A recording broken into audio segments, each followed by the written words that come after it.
see how we are going to find the minimum and the maximum element in a binary search tree.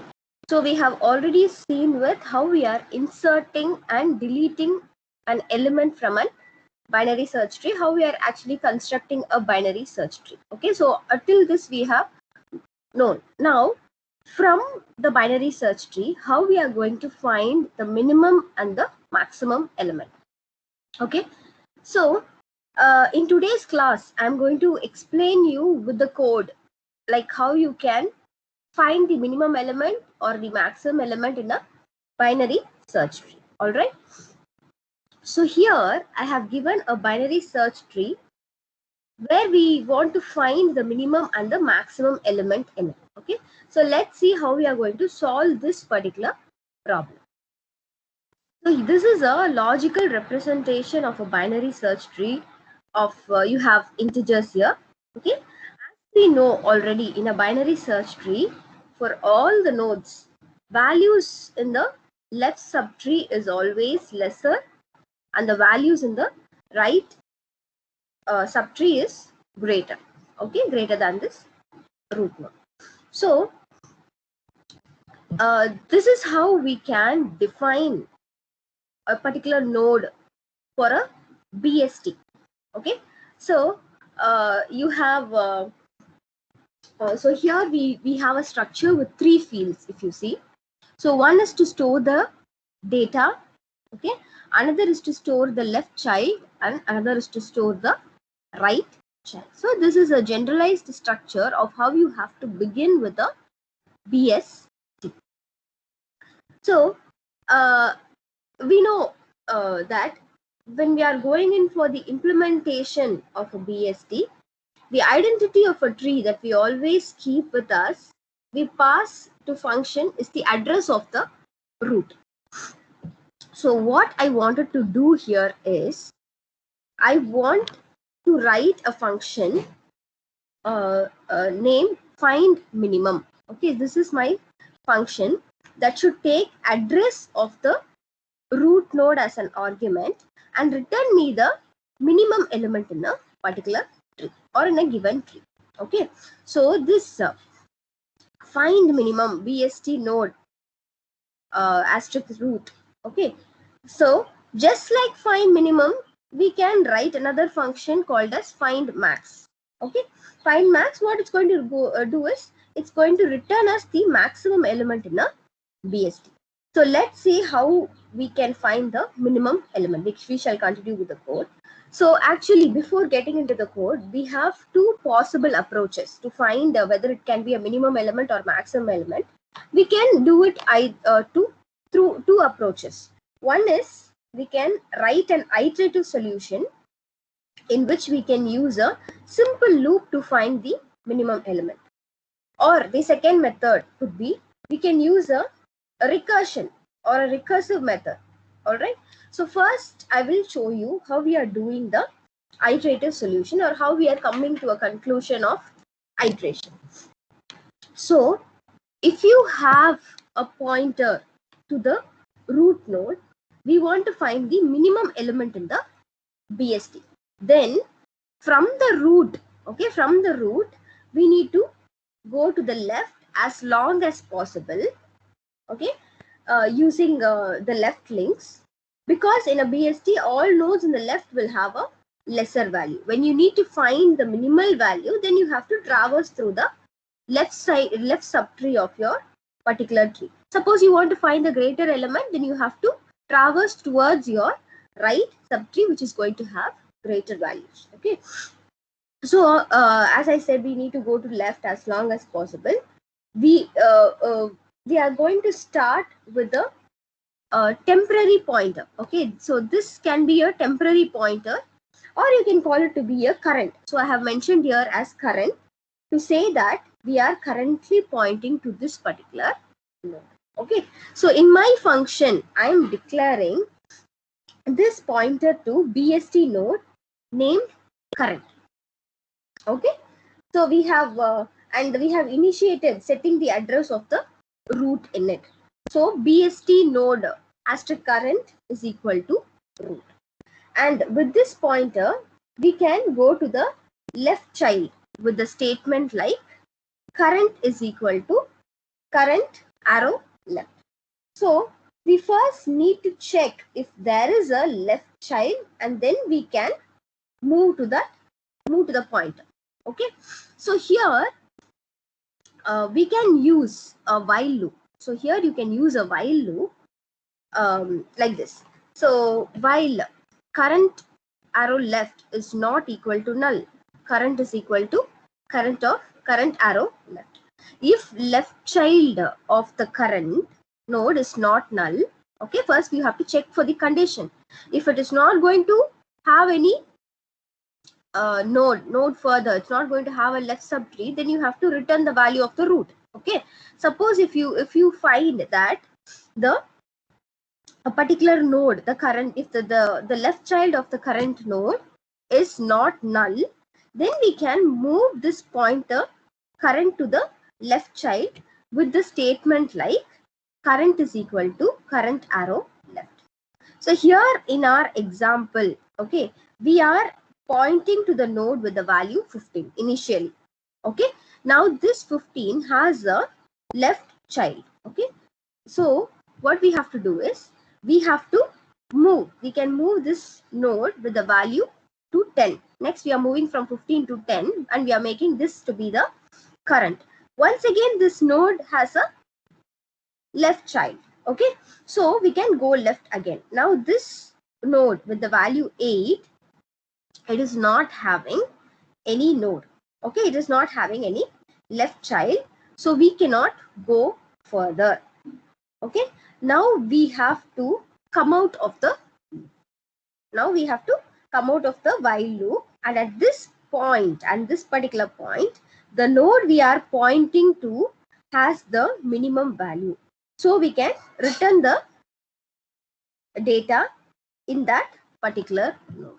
Okay, so we are returning the data of that particular node, so return current, that particular data we are returning. Okay, so there is one case here. Okay, we actually forgot the case. There is one case we are missing in this function. If the tree is we can throw some error and we can return some value indicative of an empty tree. Okay, if it's going to be an empty tree, then what we have to do? So here if you see, if root is equal to null, okay, then we are throwing some error telling that a tree is empty and I'm returning the value -1. So if I know that the tree would have only positive values, I can return something like -1. Okay, so here is my function which I have added in this condition.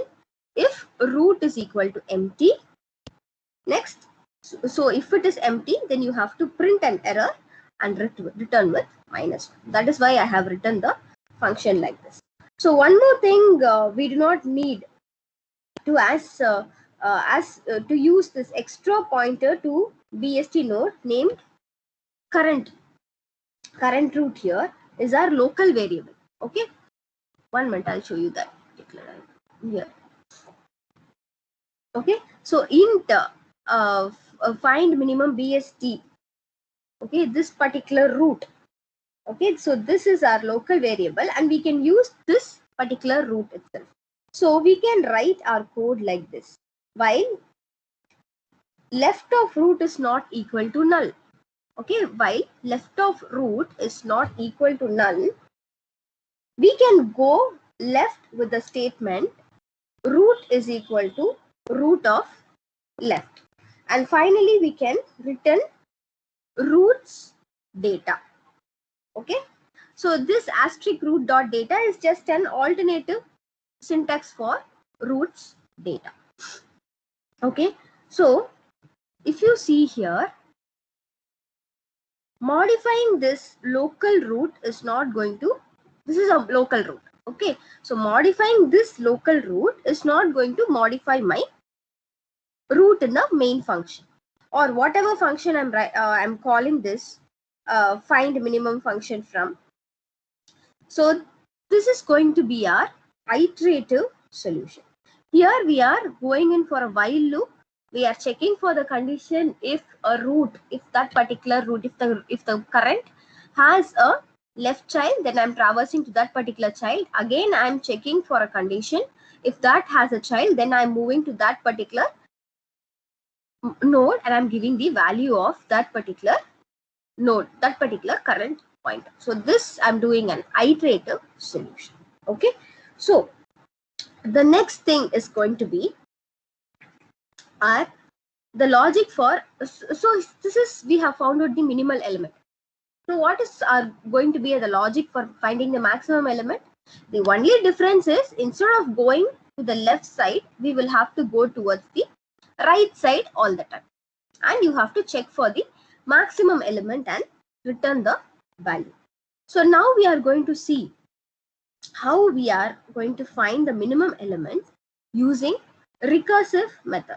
So if we want to reduce this problem, usually in a recursive method, what is our basic idea?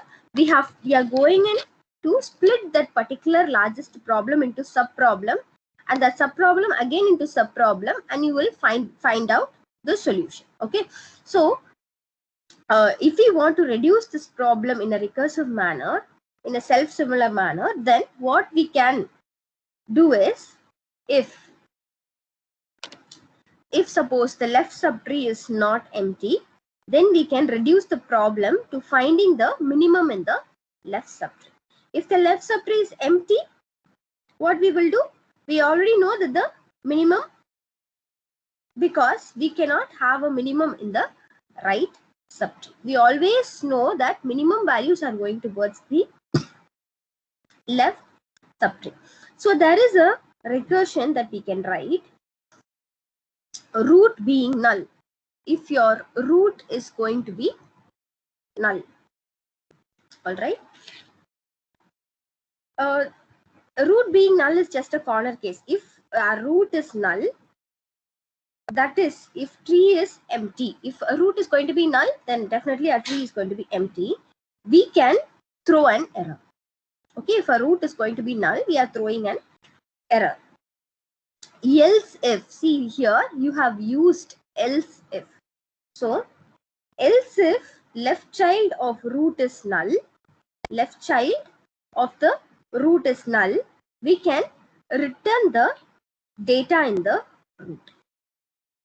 Okay, we can return the data in the root.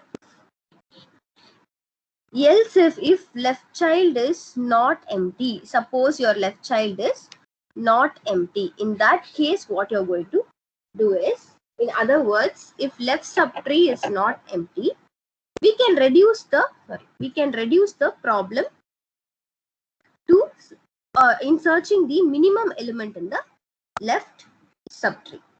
Okay, if it is empty, then you have to return the value of the root. If it is not empty, again you are going to search the minimum in the left subtree. Here we are actually making this recursive call to find the minimum, passing its address of the left child. So you are actually passing the address of the root's left subtree. Left child would be the root of the left subtree. The second else if, okay, the second else if is our base condition to exit from the recursion. So this is our recursive solution to find the minimum in a given particular BST. Okay, if you're going for a recursive method, you can go for if condition and else if condition.